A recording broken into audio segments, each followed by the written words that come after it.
డిఎస్సిపై AP high court కీలక ఆదేశాలు జారీ చేసింది. ఎస్జిటి పోస్టుల భర్తీకి బీఈడీ అభ్యర్థులను అనుమతించే నిబంధనపై స్టే విధించిన హైకోర్టు బీఈడీ అభ్యర్థులను అనుమతించబోమని కోర్టుకు తెలిపింది. ప్రభుత్వం తదుపరి విచారణను 8 వారాలకు వాయిదా వేసింది హైకోర్టు.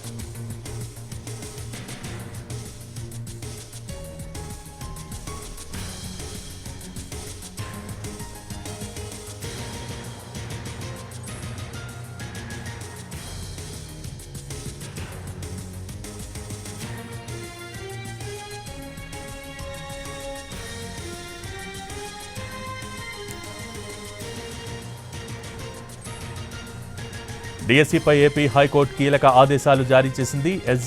ఎస్జిటి పోస్టుల భర్తీకి బీఈడీ అభ్యర్థులను అనుమతించే నిబంధనపై స్టే విధించింది హైకోర్టు. ఇటు ప్రభుత్వం కూడా బీఈడీ అభ్యర్థులను అనుమతించబోమని కోర్టుకు తెలిపింది. తదుపరి విచారణ 8 వారాలకు వాయిదా వేసింది హైకోర్టు.